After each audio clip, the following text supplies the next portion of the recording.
Why are so many dogs suffering from health issues? Actress Katherine Heigl, who's helped save over 16,000 dogs through her foundation, says she's seeing more issues with dogs' joints, odors, and health than ever before. And after doing a ton of research, she feels there's one place we can look to support any dog's health: their food. So she decided to create something she could actually feel good about feeding her dogs. It's called Superfood Complete. Superfood Complete is made with over 30 of the healthiest ingredients on the planet, including several superfoods vital to your dog's health. Badlands Ranch also sponsors the Jason Debus Heigl Foundation, which has helped rescue thousands of dogs and place them in loving homes. Dogs across America are trying this food and experiencing amazing health benefits. Go to badlandsranch.com/save50 and order right now to get up to 50% off your regular price order with a 90-day money-back guarantee. If you want your dog to experience all these incredible things, go to badlandsranch.com/save50 today. Shop Plato's Closet tax-free August 2nd through 4th for back-to-school styles. We sell the trendy, gently used styles you need to make a difference in the world and in your wallet for back-to-school shopping. Save up to 70% off regular retail prices by choosing recycled styles. Save even more when you shop tax-free this weekend. Make a change that others can respect and repeat. Shop Plato's Closet in North Charleston and West Ashley this year for your back-to-school looks. Plato's Closet, located in West Ashley on Sam Rittenberg Boulevard and North Charleston on Rivers Avenue. The following podcast may contain discussions supported by science that may be considered dangerous to some listeners and conspiracy theorists. Discretion is advised. The 3 Down Greencast is brought to you by the Pile of Bones Brewing Company. Home delivery available in Regina at sassbeerdelivery.ca. Welcome to the 3 Down Greencast. You are listening to the internet's only Darren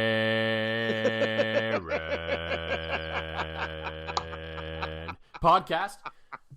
I'm Joel Gasson with John Fraser as usual. And yes, of course, we will talk about the Riders' big West semifinal win over the Calgary Stampeders and look ahead to the West final against the Winnipeg Blue Bombers for the second year in a row, just second season in a row, I guess I should say, but in a different scenery. But of course, this past weekend I was up in Saskatoon as the Canadian Olympic curling trials were going on. A great weekend had by all. That, of course, being me, John, and my wife, Jenny. Lacey, maybe not so much because she had to watch the kids most of the time. Right. But, yes, you may have noticed that a trend developed throughout the week at the curling trials. Because you may remember last week we discussed one John Fraser's exuberant celebration for a terrific shot made by his buddy Mike McEwen. Mm-hmm. Yes, absolutely. And the fucking A Mike heard around the world and around the arena, the Zastel Center in Saskatchewan, and apparently maybe even on TV. But I haven't watched back that game to know if it ever came true. But we have follow-up to confirm John's loudness. Right. If there was ever a doubt, really. Let's be honest. Anybody that's met me knows that, anybody that hasn't met me, this might come as a bit of a surprise, but there definitely was a follow-up. As needless to say, what's the old line from Letterkenny? I was in it to win it on Sunday after that chaotic game and the good times with you and Jenny being up here and just, and the general uninterestingness of the men's final. Right, exactly. To put it nicely. Well, that was exactly it. The day started with such a great women's final, and I had Max with me, so not drinking beers that morning, just lots of, pop and candy, and then we got back to the house, and Lacey had made a delicious pulled pork, and, you just get in those moods that randomly you're like, you know what, I feel like beers, I feel like pitter-patter, let's get at her. And that all happened before the men's final, and then we arrived at the men's final where the beers continued to flow, and I happened to check my phone. Because my phone was blowing up as, if you notice during the, I guess both the men's and women's finals at the Olympic curling trials, some asshole in a number 14 Bombers jersey in your shot, that was me. Yes. And if you notice some asshole wandering around with the Sergio jersey, also me as I went semi-viral for wearing that. But I decided Sunday, gonna put on my finest and go. So my phone starts blowing up. And one text is from my boss and my friend Darren. He's like, hey, I'd love to hear my name on national TV. So here I am in it to win it. I'm like, okay, no problem. Keep your ears open.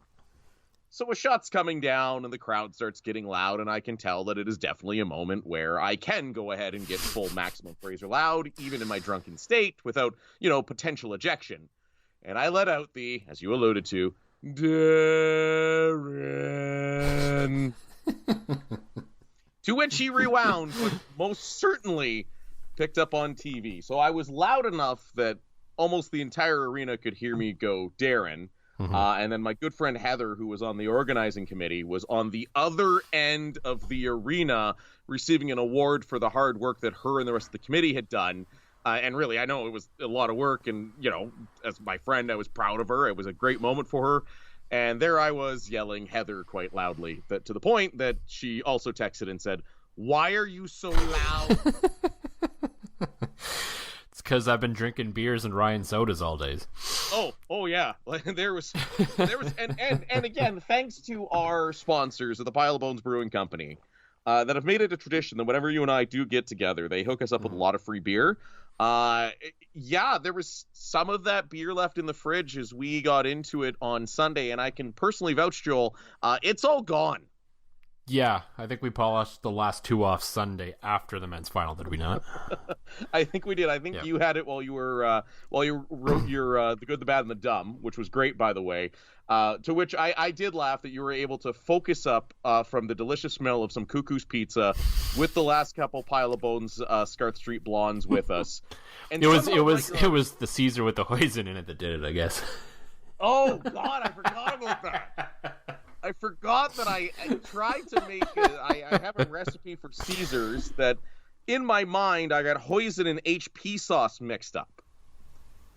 Because you're supposed to, if you take a dash of HP sauce and your Worcestershire and like good hot sauce, add pickle vodka to it and pickled beans, it's really good. But in my drunken state, I added hoisin instead of HP.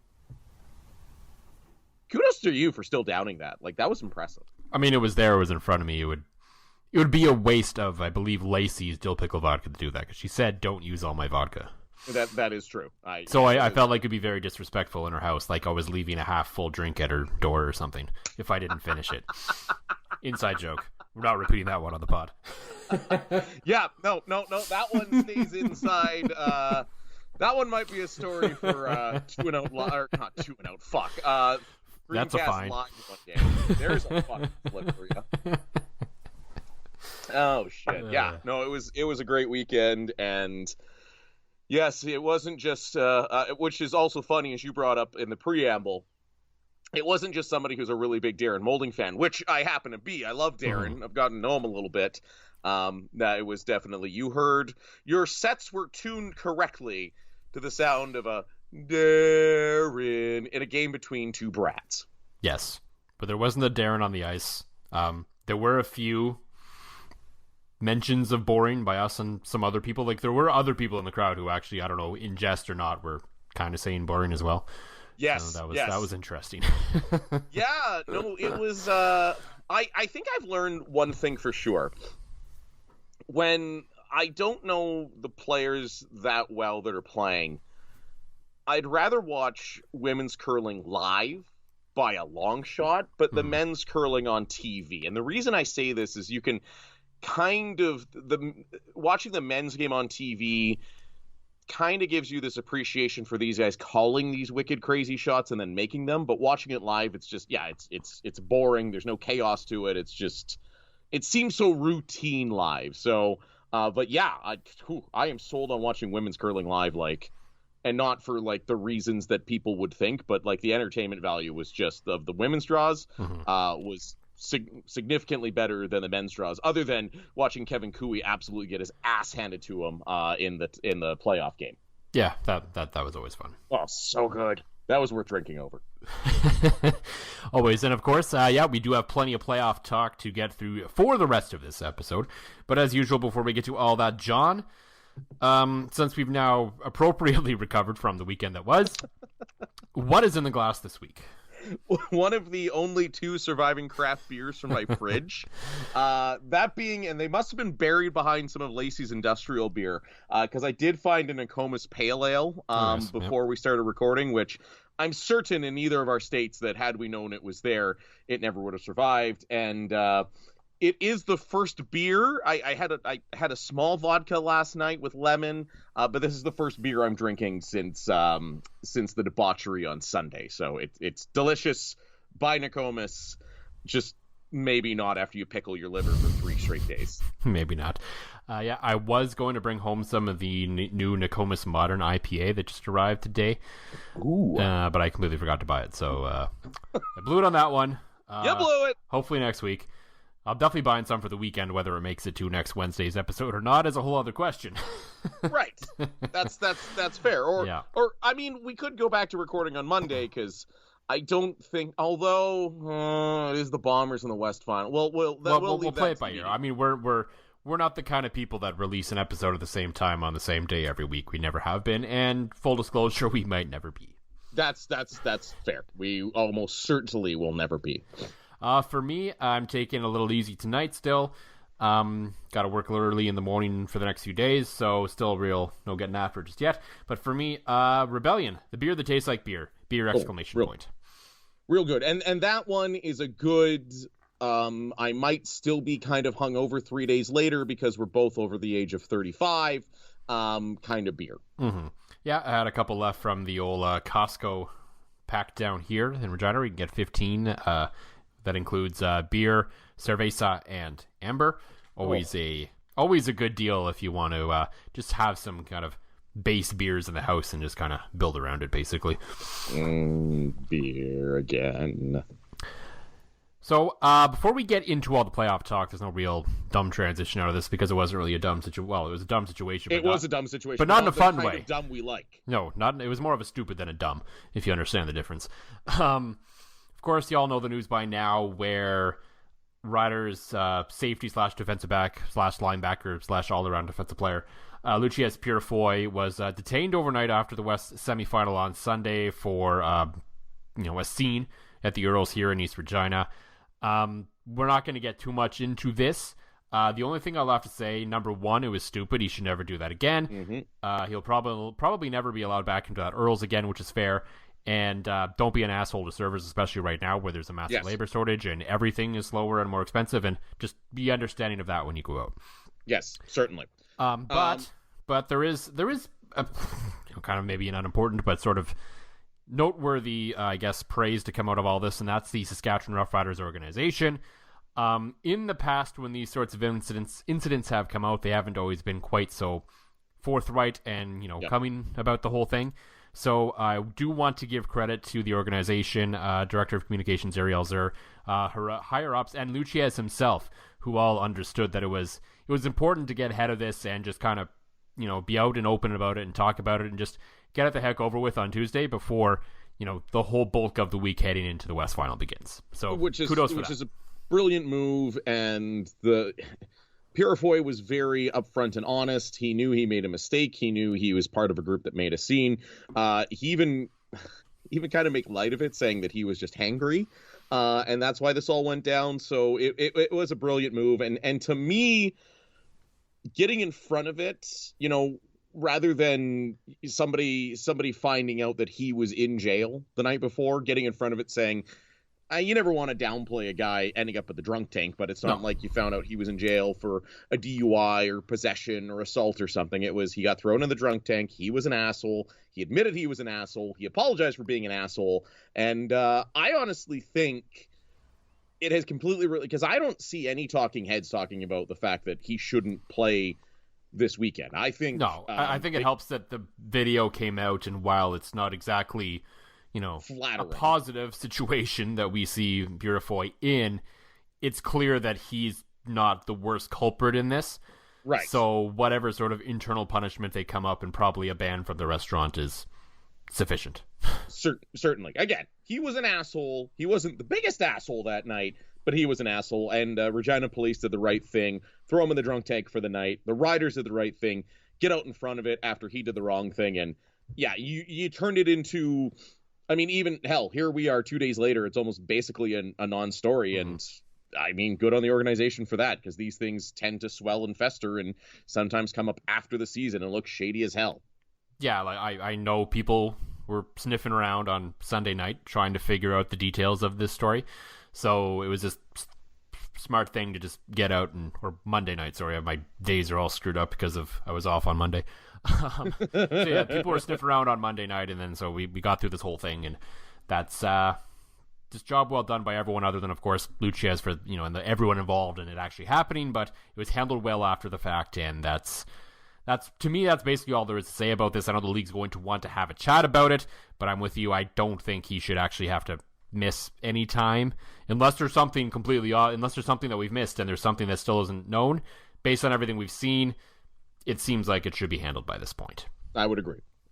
Who we do know will be playing the West Final on Sunday is, of course, the Saskatchewan Roughriders. Yes. After they beat the Calgary Stampeders in a game that you and I watched together. I think it's the first time we actually watched a Rider game together, other than the 2013 Grey Cup, when we both happened to be in the press box working for separate entities at the time. No, actually, 2013 Grey Cup, I wasn't even in the press box. I was at Brown Social House. Right, I thought you were. No. I was pretty drunk that afternoon. So yeah, we probably have never actually watched a Rider game together, I don't think. Didn't we watch a bit of the one before the Heritage Classic, I want to say? Or I came back to your house real drunk and we watched the PVR of it. I think that might be the closest. But yeah, in terms of actually sitting down and watching it, and again, the day worked out perfect. It was a magical little day, but yeah, we sat down and the excitement of the dumbness. And then, the stars aligned. Oh, so good. And we got the dumbest, most chaotic game I can remember in the CFL in quite some time. And it was wonderful. And I would be saying this no matter the outcome of the game. Had Calgary ended up winning overtime, it still would have been simply as dumb and as chaotic and as wonderful and as beautiful as any game we've seen in the CFL, at least this year.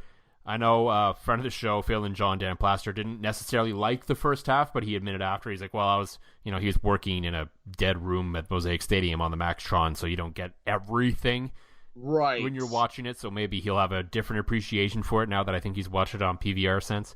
He agreed the second half was fun, but he didn't really quite like the first half, and I was like, we're going to split hairs here, but I thought the whole thing was dumb and chaotic, and it wasn't well played. It wasn't well played, but damn was it entertaining. Oh, well, and that's exactly what it was. I mean, you had the chaotic beginning with, and again, when I had to explain to Lacey, I kept saying, I'm like, this game is so dumb and I love it. And she's like, what do you mean by dumb? And if you ever want to, if anybody wants to see what we mean by embrace the dumb, it is this football game. Like, that was just absurd. Like, it starts with like the long kick return that's called back because of a real bullshit call. Like, it wasn't a good call. No. And then you've got all within what seemed like the first few minutes, turnover, another block kick. Like, it was another punt return. Like, it was just absolute chaos to begin.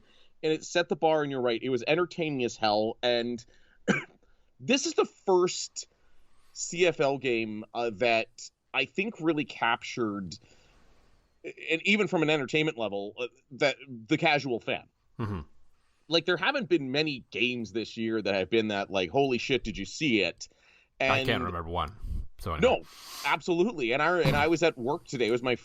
Yesterday was my first day back after the 5-day weekend to watch curling. And everybody's like, did you watch that game? Oh my God, that was chaotic. And even from people that aren't the biggest of football fans, like, those are the kind of people that you need to bring the eyeballs back to get interested. And yeah, like, it was just, I think you and I both said that, you could have called your article on 3 Down Nation this week, the dumb, and the dumbest, because it was just. Yeah, I was originally thinking with the dumb, the dumber, and the dumbest. Right.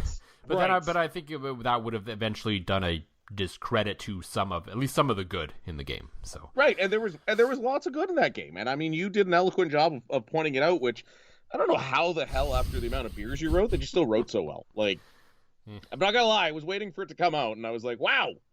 After a day drinking, Joel managed to write hot fire, because God knows that I don't even think I could text by that point. So One of the good things you did point out, and we both commented on it as it happened, was after throwing 4 interceptions and generally just having arguably his worst game as a rider, Cody Fajardo to stand in there and just chuck and run like he was a man at the beginning of the game, or a man, you know, on pace for records. Like, we kind of have been hard on Cody. Well, I shouldn't say hard. We've been deservedly tough on Cody lately and through this season, and that game, despite the stat line, showed a lot about the guy. Yeah, I mean, we they talk about it in curling, you know, sometimes it's not how many shots you make, it's when you make them.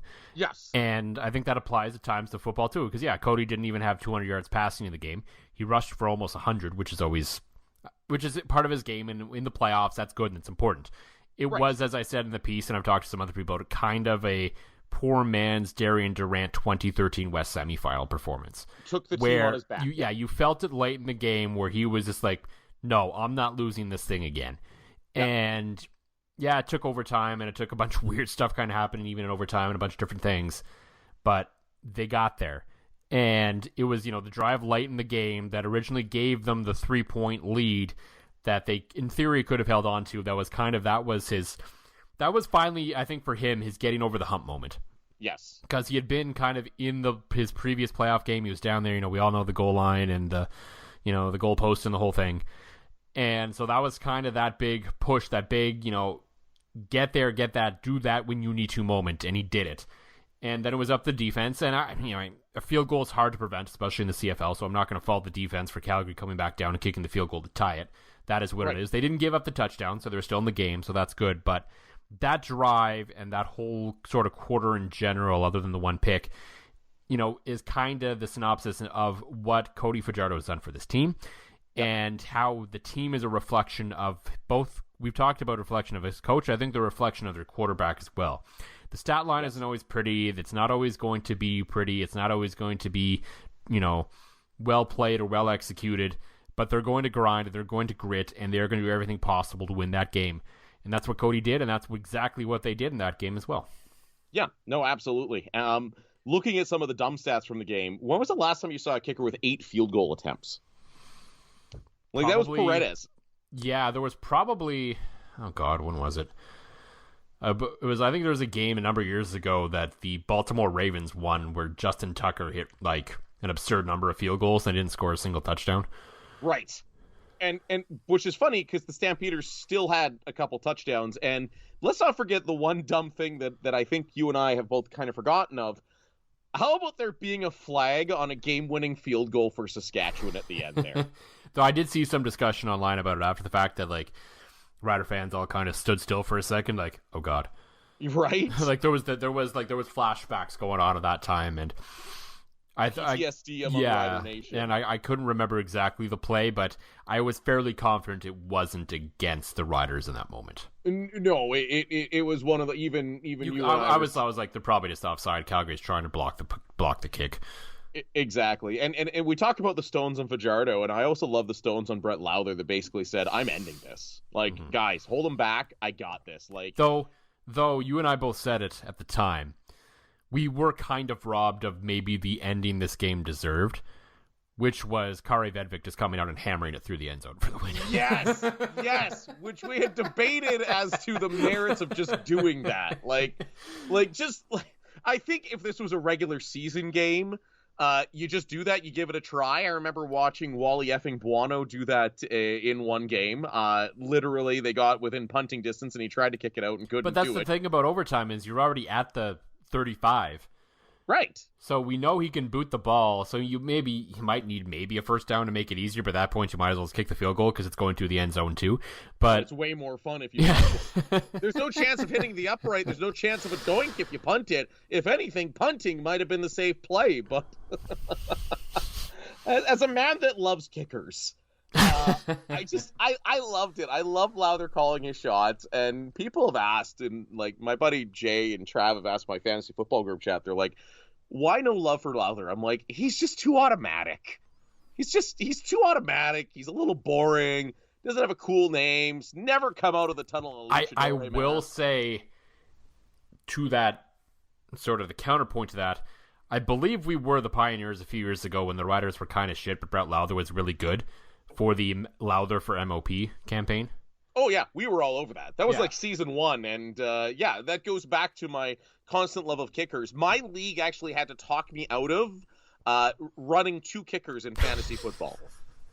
I was going to do it, and then 2 guys were like, listen, Fraser, we know you like dumb, but we're going to quit if you have 2 kickers. I'm like, okay, fuck, all right. That sounds like default championship then. It does sound like default championship, and the champion gets to pick the draft order or how to determine the draft order for next year. So I might have that up my sleeve if I'm going to be that. So, no, love of kickers, love of dumb. There's not enough, like, it's one thing to see really entertaining, well-executed football. I think what was that? Was that Canada Day? I'm trying to remember the year. That Montreal-Saskatchewan game.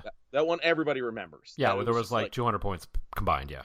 Exactly. Like, that to me is the spectrum where really good, well-executed football can be really good and entertaining. And that's what you need. But on the other end of the spectrum, dumb football is also very entertaining. And there's no sport, I think, that dumb, sloppy play is as entertaining as football is. Curling, maybe? I like when things get messy in curling, right? Like, it's not the sort of the bad and the dramatic and the dumb isn't quite as like dramatic in curling. Like, it's a miss. You're like, oh, that's a miss. Right. Rather than like, oh my god, you come see what just happened. You know, that's fair. Which at one point, I believe Lacey was upstairs cooking, and I think we were like, oh my god, Lacey, you got to come see this. So that's the kind of game that's the kind of game that the CFL needed, and it's good. I mean, the TV numbers back it up, and I could imagine that those TV numbers probably picked up as that game got stupider. Yeah, so it was over 1 million viewers, which is fairly standard for the West semifinal. But given the year that's been, I think most of us would not have been surprised had there been a bit of a dip in the numbers that we normally would have seen. Playoff numbers for the first week on TSN seem to kind of trend normally, as they have over the last few years at least. Have not seen the RDS number for the East semifinal just yet, but I remember in 2019 it said in the piece that Dunk originally posted up, it could have been updated now, so the RDS number might be there. Sorry if it's not. If it is, $400K for RDS from Montreal a couple of years ago. So that if they repeat that number again, which I can't really believe they wouldn't, given everything, that would put both games at over 1 million eyeballs, which is a very good spot for this league to be in. Very encouraging news. And now they just, unfortunately, that $400K probably won't be retained into the East final, but you hope to pick it up elsewhere. And of course, I expect this year's West final to just probably be even higher, given sort of the rematch and the way Saskatchewan played last week and the way Winnipeg has played all year, of course. It's 2 of your 3 best eyeball draws in the CFL, going head to head on a traditional rivalry that I think suddenly there's more spice to it. I think that's the mood I've picked up, again, very much in my echo chamber, on Twitter and on social media and speaking to people. But it now seems like this game is appointment viewing, to the point that we've got plans with family this weekend, and some of them are heading back to Lloydminster on Sunday so they don't miss the game. When we said, hey, you can stay for the game, but they're like, no, we got to wake up the next day, so we don't want to miss the game. And that's the first time I've really seen appointment viewing for the Riders. As you mentioned, it's the biggest rivalry. It's the defending Grey Cup champions. We don't know what the hell Winnipeg's going to look like. And, it was ugly, but the Riders showed a ton of life in that game. And to me, the way the Riders bounced back, found a way to win, the offense, despite the interceptions, looked competent, and the special teams looked outstanding. Mm-hmm. So here's some interesting numbers from the West semifinal. All right. Courtesy friend of the show, Derek Taylor. Yes. Riders, 61 offensive plays, 5.8 yards per play, 4 turnovers. Stampeders, 62 offensive plays, 6.2 yards per play, 3 turnovers. Riders special teams, 21 points, touchdown, 4 field goals, 3 converts. Stamp special teams, 17 points, 1 turnover.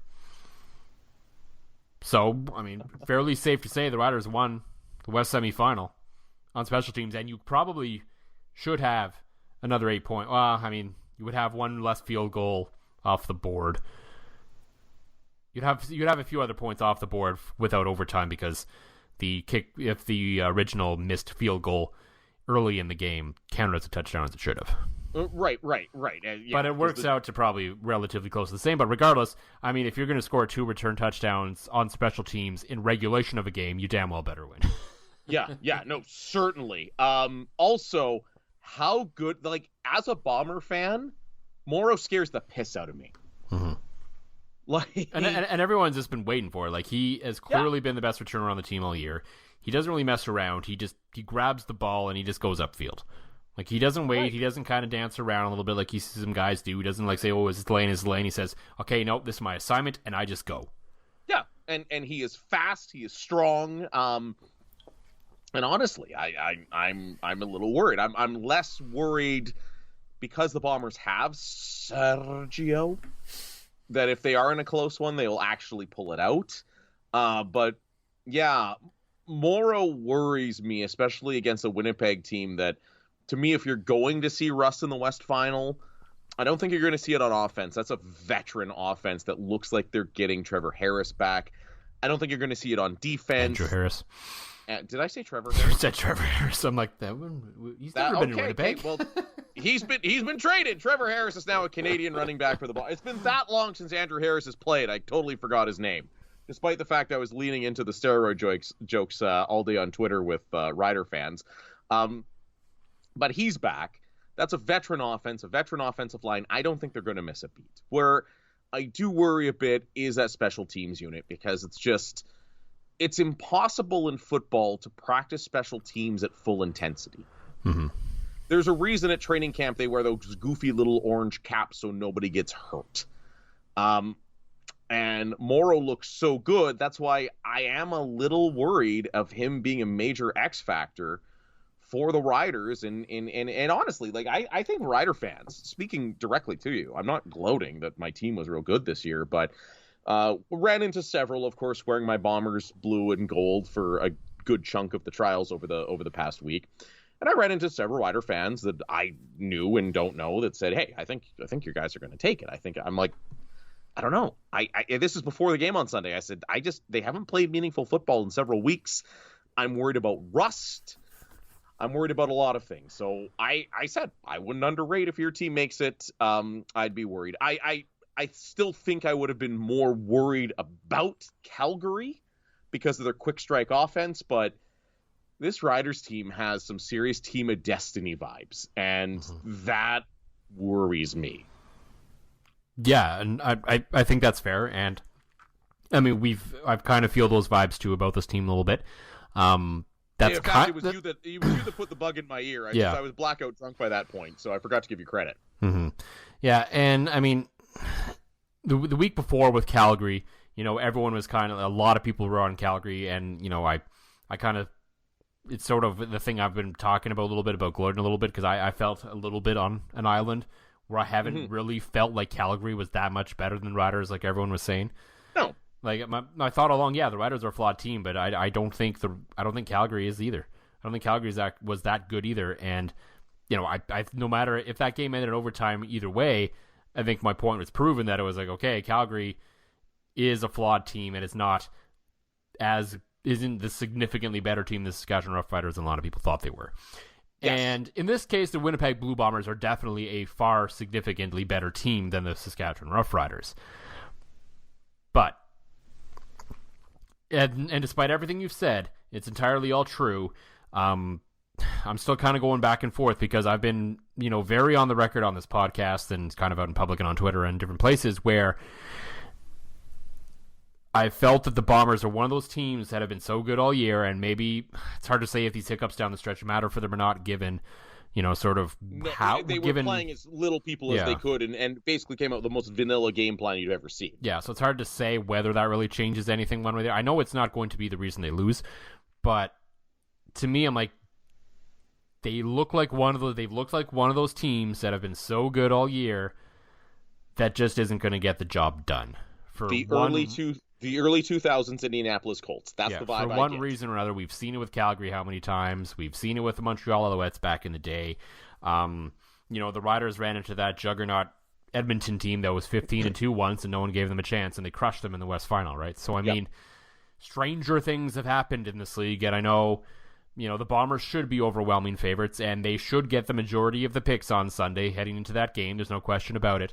I'm not saying the Riders should be disrespected by that or anything like that, even though they probably will be for motivation or whatever nonsense teams and players still believe in these days.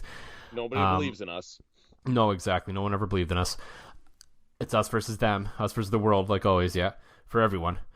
But yeah, I mean, there's still always that feeling at the back of my mind that I'm like, okay, Winnipeg should probably win the Grey Cup this year, but we've said that about how many other teams in the past, and they just didn't do it. Hamilton, probably twice in the last 3 seasons, that was Hamilton. Yeah. And they just didn't do it. So, I mean... Now here's an interesting one, and that's actually our good friend and friend of the show, Fonzie Van Dam, that pointed this out. I was just scrolling through Twitter here. Take away the head-to-head. Winnipeg and Saskatchewan have the same record. Yeah. And Saskatchewan beat every team that Winnipeg lost to. He also brings up on his Twitter how close that Banjo Bowl was until the shit show at the end and Cody getting hurt. Like the first half of the Banjo Bowl, if you're a Rider fan, should give you some glimpse of hope into, sort of what they need to do to win that game. Because the Labor Day game was a shit kicking, and then sort of everyone was hurt in the second half of the Banjo Bowl, and you just got to basically write that off. Yeah, and you and I said as much right here on this program. Yeah, I didn't read anything that second half. I believe Cody, like half the offensive line, and a bunch of guys on defense were all hurt, and it's like, well, they were missing like 7 starters at that point. No one's overcoming that. I'm sorry. Yeah, no football team at any level is winning with that kind of depth out. So I find it... I'm with you, and maybe this is my self-deprecation as a Bomber fan, and maybe this is, hoping that I, can pull off the reverse Fraser curse yet again, but the gambler in me is taking Saskatchewan to cover the spread. It's about 8.5 everywhere. That high? Jeez. Yeah, I think, let me go back to that's see. High for a playoff game. Site. It's an 8-point. So Winnipeg's an 8-point favorite. Yeah, I think I could easily see them covering and losing for sure. Well, that's it. That's exactly it. I don't know if I would outright pick the Riders to win outside of Fraser curse purposes. But I do think that Saskatchewan covers that spread. I honestly think we are in for one hell of a football game on Sunday that can go either way, despite the many fears of fans in Rider Nation, because as much as praises we've given him for standing in there and being Darian Durant light, if your team can win a playoff game in which your quarterback throws 4 picks and under 200 yards. As Cody said after the game, he was like, if you told me before the game I was going to throw 4 picks and win, I'm going to say you're psychotic. Yeah, one of the best quotes ever. And then Cody on Twitter, he's randomly got you blocked for some reason, but he quote tweeted about Lamar Jackson doing the same thing in the NFL that day, and he said, well, must be something in the air today. That's a good tweet. Like, it was good, it was self-aware, and that's the thing with this Riders team. This is always the vibe I get from the Cody era. I believe it's the Craig Dickinson era too. It was Jamie Nye of the Green Zone who had the commentary where he said that teams sort of take after their coach, and Craig Dickinson is very level-headed. He's very sort of take it as it comes and isn't too up about anything, isn't too down about anything. And in those spots where in some games where you've thrown for less than 200 yards and threw 4 picks. I mean, you can understand why most people, a lot of players would be like, ugh, like that, and that would rub off on the whole team when a player of that, magnitude performs like that, and none of them were affected by it. No, Cody's joking about it hours later on Twitter. Like, to have that kind of confidence and self-awareness, and you can tell that is the vibe around this team, and that's what you need in the playoffs, not get too serious. The other thing, too, I think is going to be a detriment to Winnipeg, and this might sound crazy, is, star Canadian running back Trevor Harris coming back everybody's saying this is a boon. This is a boon. Yes, Andrew Harris is one of the best running backs the CFL has ever seen, but I fear that they're going to try a little too hard to get him involved early on, and that could open the door for Saskatchewan just a crack. I feel like if he's in, they're going to give him his touches. They're going to try real hard to get him his touches, as you have to. You have to get a guy going in football, and it could leave the door open. Yeah, I will say, despite how good the Riders' run defense has been all year, they did struggle with Andrew Harris and Kadeem Carey. Yes. So, I mean, that is certainly a problem for them, and I talked about it in the piece that I'm like, okay, we know these guys that they struggle with, that this has to be a thing. So I think, sort of like the West semifinal, and it's kind of cliche, but I think especially against this Winnipeg team where we've seen what happens against them when you let them get going early, I think the Riders, for once, need to find a way, especially in offense, to start fast. If they can start fast and put some creep of doubt into the minds of the Winnipeg Blue Bombers, then we are going to have a game. If they have their typical, it takes us a quarter to get the offense going, and Winnipeg is able to get a few points and kind of get their mojo rolling, then it's going to be over quick. You said it best. Right, going into halftime, and this is right before I had about 8 more beer and completely forgot most of the other great comments you had throughout the game. You said it best at halftime. I think it was after the first quarter. It was 7-3.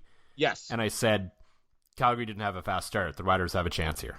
Yes. You said they weathered the storm, and that's what they need to do again. And they don't only need to weather the storm against Winnipeg, they need to create the storm.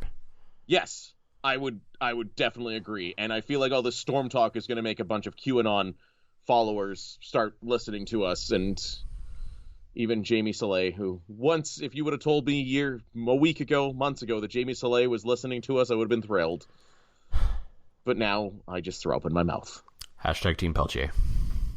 Let's go, Peltier. Hey, Jacques Cartier. Show's over.